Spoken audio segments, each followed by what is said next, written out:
लखनऊ में double murder से उठे सवाल।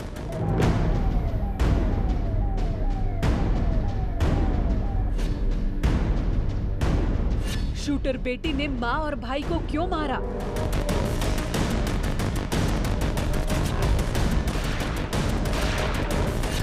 डिप्रेशन में नाबालिग ने कर डाला डबल मर्डर।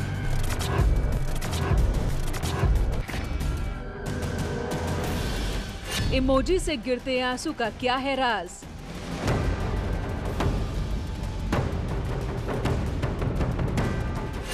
मर्डर करने से पहले शीशे पर क्यों मारी गोली?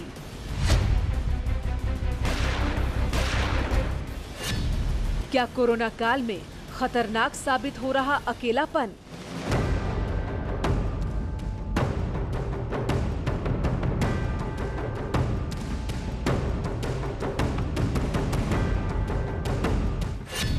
आखिर बेटी क्यों बनी कातिल?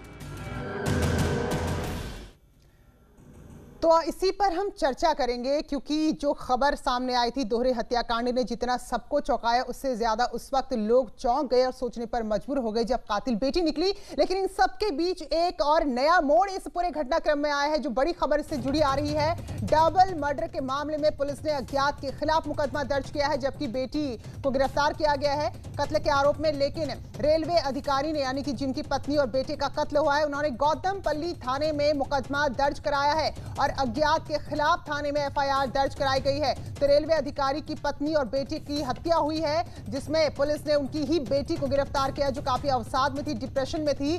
लेकिन अब अज्ञात लोगों के खिलाफ भी हत्या का मुकदमा दर्ज है। ऋषभ बड़ी हमारे साथ जुड़े। तो ऋषभ, जरा बताइए, अब जबकि बेटी को लेकर यहाँ पर पुलिस ने गिरफ्तारी की कार्रवाई हो रही है, फिर ये मुकदमा किस तरह का दर्ज हुआ है?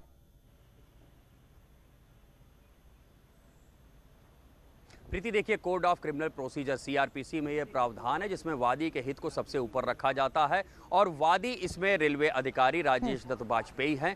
ये उनका डिस्क्रिप्शन है कि वो इसमें क्या मुकदमा लिखाना चाहते हैं। वो जो भी तहरीर देंगे, तहरीर के मुताबिक एफआईआर लिखना पुलिस का कर्तव्य है। लिहाजा राजेश दत्त वाजपेयी ने रात को ये तहरीर दी है और उन्होंने उसमें कहा है कि अज्ञात हमलावरों ने उनकी पत्नी और उनके बेटे की हत्या की है। उनकी तहरीर के ऊपर धारा 302 हत्या की धाराओं में एफआईआर दर्ज कर ली गई है। हालांकि ये बात बिल्कुल सही है कि इसका खुलासा पुलिस पहले ही कर चुकी है। उनकी नाबालिग बच्ची को गिरफ्तार कर लिया गया है। आज उसको स्पेशल रिमांड मजिस्ट्रेट के सामने पेश किया जाएगा, फिर उनको बाल सुधार गृह भेज दिया जाएगा। लेकिन इसको कुछ कानूनी या कागजी खानापूरी की बात जरूर कही जा सकती है कि आखिरकार जब दो जाने गई हैं तो एक एफआईआर तो जरूर दर्ज होगी ताकि एक कानूनी मजबूती बनी रहे। तो वो राजेश दत्त वाजपेयी ने खुद एफआईआर दर्ज कराई है और पुलिस ने कल दिन भर जो किया है और उसके बाद जो भी सबूत मिलेंगे, चाहे वो फॉरेंसिक से मिले, चाहे बैलिस्टिक से मिले, चाहे बयानों से मिले, उनको उस मुकदमे में शामिल किया जाएगा। प्रीति जी बिल्कुल, आप बने रहे ऋषभ बणी हमारे साथ। तो ये मामला जितना क्राइम का है, अपराध का है, पुलिस की तफ्तीश का है, उससे ज्यादा मामला ये सोचने का है कि आखिर ऐसे क्या हालात हो गए कि घर की ही एक बेटी ने अपनी मां और भाई को मौत के घाट उतार दिया। तो इस बात को अनदेखा बिल्कुल नहीं किया जा सकता कि बच्चे आखिर इस स्थिति में पहुंच क्यों रहे हैं। डॉक्टर आशुतोष श्रीवास्तव जी हमारे साथ जुड़े हैं, मनोचिकित्सक हैं। डॉक्टर श्रीवास्तव, बहुत बहुत स्वागत है आपका। ये एक माना जाता है कि अगर आप संपन्न घर से हैं, पिता रेलवे में अधिकारी हैं, घर में किसी चीज की कोई कमी नहीं है, तो ये बहुत बड़ी कमी जिसे हम नजरअंदाज करते हैं वो क्या रही कि आखिर एक बेटी ने ही अपने ही परिवार के दो लोगों को मौत के घाट उतार दिया? धन्यवाद प्रीति जी। देखिए, मानसिक स्वास्थ्य को हम लोग ऐसा समझते हैं कि अगर हमारे घर में साधन संसाधन है और हमारा परिवार बड़ा पूरा है तो हमको मानसिक रोग नहीं होंगे। ये धारणा गलत है। बीमारी बीमारी होती है, किसी भी व्यक्ति को हो सकती है, किसी भी परिस्थिति में हो सकती है। अक्सर लोग डिप्रेस्ड होना और डिप्रेशन में होने में कंफ्यूज कर जाते हैं। जब हम कहते हैं डिप्रेशन में है तो उसका मतलब वो एक बीमारी है। उसका बहुत सारे कारण हो सकते हैं, जेनेटिक कारण भी होते हैं, परिस्थितिक कारण भी हो सकते हैं, बायोलॉजिकल कारण भी हैं, साइकोलॉजिकल कारण भी हैं। तो बहुत सारे कारण हो सकते हैं। और आमतौर पर मीडिया में जब हम लोग डिप्रेशन सुनते हैं तो डिप्रेशन एक तरीके से सभी मानसिक बीमारियों के लिए एक अम्ब्रेला टर्म के तरीके से लोग यूज करते हैं, जबकि मानसिक बीमारियों का क्षेत्र बहुत बड़ा है। और मैंने कहीं अभी पढ़ रहा था मीडिया के ही माध्यम से कि वो लड़की ये भी कहती थी कि घर में शायद उसको भूत दिखते हैं। तो हो सकता है कि कोई और गंभीर मानसिक बीमारी उसको रही हो जिसका इलाज न किया गया, और मानसिक बीमारियों का इलाज न किया जाए तो आत्महत्या भी संभव है और इस प्रकार की हत्याएं भी संभव। हालांकि डिप्रेशन में आमतौर पे मरीज हत्या नहीं करता है, लेकिन ये भी मीडिया के माध्यम से ही हमें पता चला कि उसके हाथ पे सैकड़ों ब्लेड से काटने के निशान भी थे, तो उसने खुद की जान देने की भी कोशिश करी थी। तो जरूर वो कोई गंभीर मानसिक बीमारी से जूझ रही है जिसका पूरी तरीके से मनोवैज्ञानिक परीक्षण कराया जाना चाहिए और उसके आधार पर ये उसका प्रॉपर इलाज होना चाहिए था, और संभवतः परिवार सही समय पर इलाज कराने में चूक गया। बिल्कुल डॉक्टर श्रीवास्तव, आपने मेडिकल टर्म में बताया, आप मनोचिकित्सक हैं, कि आप एक अम्ब्रेला के नीचे, यानी कि हम एक डिप्रेशन कह देते हैं और उसी को एक बीमारी समझते हैं, जबकि डिप्रेशन के अंदर बहुत सारी अलग अलग मानसिक बीमारियों की कैटेगरी आती है, और जैसे हमें शारीरिक बीमारी होती है वैसी बीमारी है, लेकिन उसको हम लोग अनदेखा करते हैं। मनोवैज्ञानिक अनुजा कपूर भी हमारे साथ जुड़ी हैं। अनुजा, बहुत बहुत स्वागत है आपका। तो अब आप जरा बताइए कि हमारा जो मनोविज्ञान है, हमारे जो सोच, जो विचार है, एक परिवार में रहते हुए भी कैसे परिवार को पता नहीं और आप इस हद तक चले गए कि 2 लोगों की हत्या कर दी। मैं सिर्फ एक मनोवैज्ञानिक नहीं हूँ, मैं क्रिमिनल साइकोलॉजिस्ट भी हूँ, तो भी आपको मना करूँगी ये बात कि ये इस एंगल दोनों तरफ से देखिए। यहाँ पर एक सस्पेक्ट है, दोनों तरफ से चीज देखना चाहिए। क्वेश्चन, क्योंकि केस ने बहुत चीजों को हाईलाइट किया हुआ है, तो डिपार्ट में भी मर्डर होते हैं, तो ये भी ध्यान रखिएगा, इस एंगल को भी बहुत ध्यान देना जरूरी है। दूसरा, अगर डिप्रेशन वाली बात कह देना क्योंकि अगर वो साइकोलॉजिकल हेल्प ले रही थी तब तो डिप्रेशन है, मीडिया डिप्रेशन बोल दे ये बहुत बड़ी बात है। आपको एक साइकाइट्रिक हेल्प के मुताबिक, क्या आप किसी के अंदर का आपने कभी दिखाया, कोई दवाइयां ले रहे थे या आपको कोई बात है, तब डिप्रेशन का नाम आ सकता है। कभी कभार डिप्रेशन जो होता है वो सिर्फ कह देने से डिप्रेशन नहीं है, डिप्रेशन एक बहुत बड़ा इवेंट होता है जो सालों चलता है।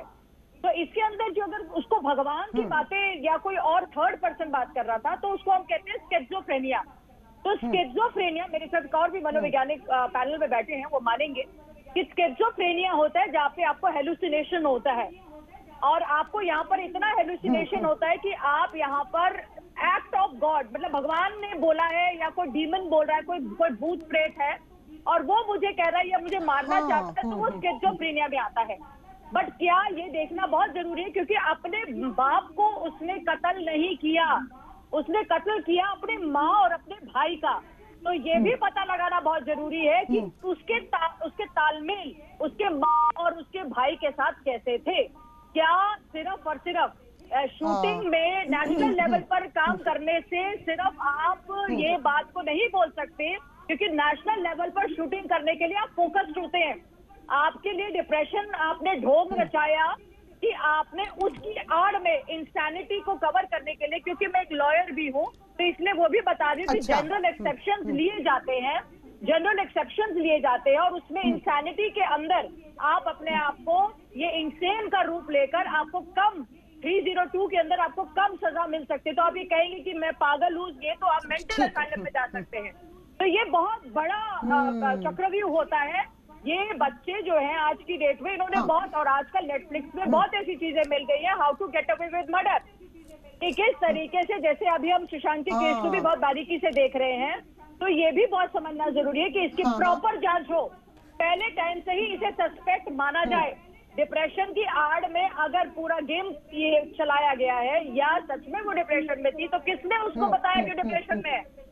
हाथों में काटना, ये काटना, अगर एज अ क्रिमिनल मैं ये सब काम आपको करके दिखा सकती हूँ, और जाति बार मैं अपने आपको गोली भी मार सकती हूँ। ऐसे कई केसेस बुराड़ी केस के अंदर भी आए थे आगे, मेरा मेनी थिंग। तो इसको बिल्कुल बुराड़ी का मैं जिक्र करना चाह रही थी। हाँ, तो इस ऐसे केसेस को बड़े ध्यान से देखा जाए, सिर्फ और सिर्फ एक पहलू पर ध्यान न दिया जाए। इसे क्रिमिनल पहलू पर भी ध्यान देते हुए बात करनी बहुत जरूरी है कि क्या और अच्छा, क्यों। बिल्कुल अनुजा, आप ये कहना चाह रही हैं कि कई बार क्योंकि आपने अगर खुद को मानसिक तौर पे कुछ बीमार दिखा दिया या ऐसे डिप्रेशन में आप हैं ऐसा दिखा दिया तो एक बचने का भी एक शील्ड हो सकती है, आप ये कहना चाह रहे हैं। तो इसलिए ये भी देखना होगा। हमारे सहयोगी जुड़े हैं, जरा वो बताएंगे। तो ऋषभ बताइए, कमरे के हालात क्या थे जहां ये कुहू नाम की जो लड़की वो रहती थी, किस तरह की परिस्थितियां दिखी जिससे फिर ये थियरी सामने आ गई कि वो मानसिक अवसाद में थी, डिप्रेशन में थी?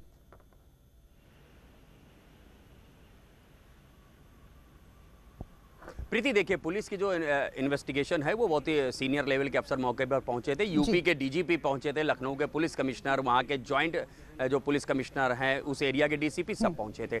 जब क्राइम की कोई भी घटना होती है, डबल मर्डर है, तो सबसे पहले उन्होंने देखा क्राइम सीन पे कहीं भी लूट के कोई साइंस और सिग्नल्स नहीं थे। घर कार्य सारा कमरा वैसे ही व्यवस्थित था, कोई भी चीज अस्त व्यस्त नहीं थी, लूट नहीं लग रही थी। जो वेपन इस्तेमाल किया गया था गोली मारने में वो .22 बोर का था। .22 बोर आमतौर पर कोई अपराधी इस्तेमाल नहीं करता है। यह चिड़ियों को मारने में, शिकार में इस्तेमाल किया जाता है या शूटिंग में इस्तेमाल किया जाता है। बातचीत के दौरान ही पुलिस टीम को यह पता चलता है कि इस घर में जो एक बच्ची है, 3 ही लोग थे, 2 की मौत हो चुकी थी, बच्ची बची थी और घर के पीछे सर्वेंट क्वार्टर में नौकर था। तो पुलिस को जब ये जानकारी मिलती है कि ये बच्ची नेशनल लेवल की शूटिंग कंपटीशन में पार्टिसिपेट कर चुकी है, एयर पिस्टल अपने पास रखती है, .22 बोर की है, तो पुलिस को शक हुआ। फिर उसके जो कमरे की तलाशी ली गई है तो वहाँ के वॉशरूम में जो एक शीशा लगा हुआ था उसमें डिस्क्वालीफाइड ह्यूमन लिखा हुआ था और उसके ऊपर गोली चलाई गई थी। वहाँ पे जो गोली चलाई गई थी वो गोली भी वहाँ से रिकवर हुई। कमरे की जो दीवार थी वहाँ पे स्माइली थी जिसके आंसू बह रहे थे। ये डायरी लिखती थी, इसकी डायरी में विलियम वर्ड्सवर्थ, जॉन कीट्स की कुछ पोएम्स, कुछ कोटेशंस मिली हैं जो ज़्यादातर मौत या मौत के रहस्य की ओर इशारा कर रहे थे। तो तमाम ऐसी चीज़ें थीं। और जो फिर बच्ची से बातचीत की गई उसके नाना नानी की प्रेजेंस में, डॉक्टर्स के प्रेजेंस में, उसमें कुछ ऐसी बातें उजागर हुई। चूंकि 15 दिन के अंदर इस फैमिली को नई दिल्ली में पूरी तरह से शिफ्ट होना था, तो ऐसा माना जा रहा था कि एक टर्म जो अभी डॉक्टर साहिबा यूज कर रही थी, हेलुसिनेशंस, कि कहीं कुछ ऐसा तो नहीं है कि ये इस कमरे को ही ये बच्ची अपनी दुनिया बना चुकी थी, इस कमरे को नहीं छोड़ना चाह रही थी और कुछ ऐसी पावर्स ऐसी थी जो उसको कुछ जानकारी दे रही थी या उसको कोई मजबूर कर रही थी। चूंकि बिल्कुल डॉक्टर श्रीवास्तव हमें बताएंगे। डॉक्टर श्रीवास्तव, एक बच्चा है जो घर में अलग थलग रह रहा है, वो अंदर से इतना टूटा हुआ है कि इमोजीज में आंसू है और डिस्क्वालीफाइड विमेन या गर्ल जो भी लिखा उस पर गोली मारी गई है, फिर अचानक वो इतना हिंसक कैसे हो जाता है? इस टर्म को कैसे आप लोग अपने मनोचिकित्सक के क्षेत्र में कैसे इसको देखते हैं आप? जी, हेलुसिनेशंस अगर बच्चे को हो रहे थे तो ये बहुत हद तक संभव है, ये कोई बड़ी मुश्किल बात नहीं है। पर अगर हेलुसिनेशंस हो रहे थे और बच्चा मानसिक रूप से बीमार था तो परिवार को पहले से भी पता रहा होगा। अगर इलाज नहीं भी करा रहे थे तो भी परिवार को ये जानकारी रही होगी कि बच्चा इस तरीके की बातें कर रहा है, इस तरीके का व्यवहार कर रहा है जो अपने आप में अजीब है, जो सामान्य नहीं है, साधारण नहीं है। तो परिवार को उस समय पर मनोवैज्ञानिक या मानसिक चिकित्सक की सहायता लेनी चाहिए थी। लेकिन क्यों नहीं ली गई, क्यों बच्चे का इलाज नहीं कराया गया, इलाज चल रहा था या नहीं चल रहा था, इस बारे में बहुत सारे सवाल हैं जो जांच के दौरान सामने आएंगे और फिर चीजें स्पष्ट होंगी। जैसे अनुजा जी कह रही थी कि हम इस बात से भी, जो कॉन्स्पिरेसी थियरी है उससे भी इनकार नहीं कर सकते कि संबंधों में खिंचाव तनाव, पर खैर वो भी एक मनोवैज्ञानिक पहलू ही है कि परिवार के बीच में इस प्रकार के संबंध खराब हो जाएं और आप उसमें भी सहायता ना लें कि बच्चा माँ की और बिल्कुल डॉक्टर श्रीवास्तव, सवाल बड़ा ये है कि अगर वो वाकई में इस तरह की तकलीफ से गुजर रही थी तो उसे नजरअंदाज क्यों किया गया? क्योंकि जैसे शारीरिक कोई दिक्कत होती है वैसे मानसिक दिक्कत भी हो सकती है। और अगर परिवार को पता ही नहीं था तो घर के अंदर आप लोग रह रहे हैं, कैसे आपको एक दूसरे की स्थिति का पता नहीं है? तो ये बहुत सारे सवाल हैं जो बड़े शहरों में खास तौर पर खड़े होते हैं तमाम सुविधाओं के बीच में। बहुत बहुत शुक्रिया डॉक्टर श्रीवास्तव और साथ में अनुजा कपूर, आपका भी बहुत बहुत शुक्रिया। ऋषभ मणि, आप हमारे साथ। स्वागत है ब्रेक के बाद। खबर वाराणसी से है जहां शास्त्री ब्रिज पर एक मिनी ट्रक में आग लग गई और जलते हुए ट्रक को देखकर पूरी सड़क में अफरा तफरी मच गई। इसकी सूचना तुरंत फायर ब्रिगेड को और पुलिस को दी गई और काफी मशक्कत के बाद इस आग को बुझाया गया। लेकिन जब तक ये मिनी ट्रक जलता रहा, इससे लपटें उठती रही, वहां आवाजाही प्रभावित रही। तो ये शास्त्री ब्रिज की तस्वीरें हैं वाराणसी की, जहां अचानक एक मिनी ट्रक में आग लग गई।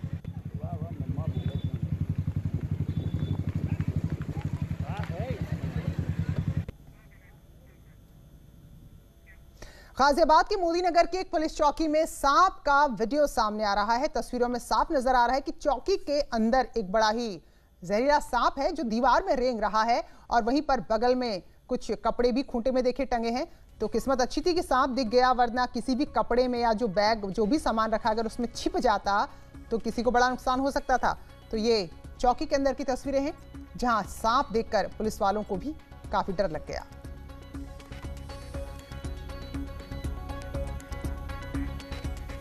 राज्य सरकार के सख्त आदेश हैं, लेकिन इसके बावजूद कानपुर देहात में एक समुदाय के लोगों ने जुलूस निकालकर नियमों की धज्जियां उड़ाई। इस जुलूस में हजारों की संख्या में लोग मौजूद रहे। ना तो मास्क पहने थे, ना ही एक दूसरे से दूरी यहां पर बना रखी थी। तो धर्म की आड़ में ये देखिए जरा, कहीं से लग रहा है आपको कि ये कोरोना काल की तस्वीरें हैं, जबकि मामले हर दिन बढ़ रहे हैं। और लापरवाही देखिए, ये किसको भारी पड़ेगी? पूरे देश को भारी पड़ेगी, जहां पर लोग बगैर मास्क के, बगैर सोशल डिस्टेंसिंग के धार्मिक जुलूस में शामिल हुए।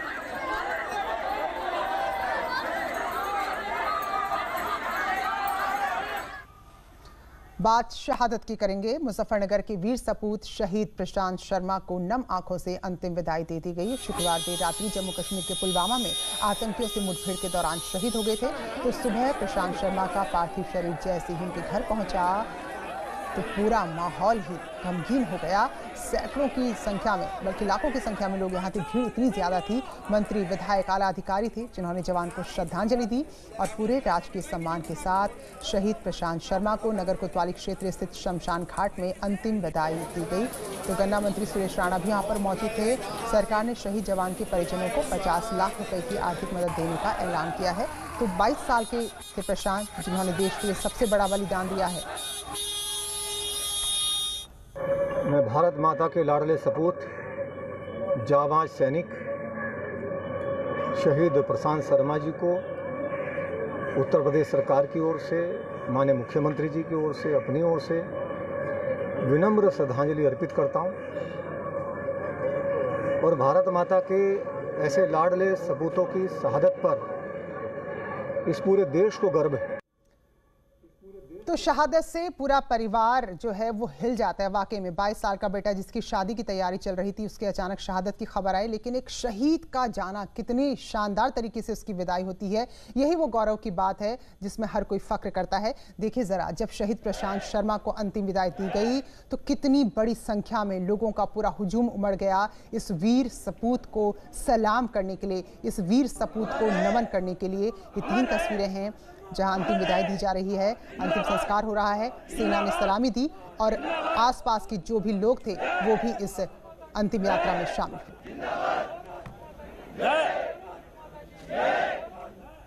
हुए। तस्वीरों के साथ इस बुलेटिन में इतना ही।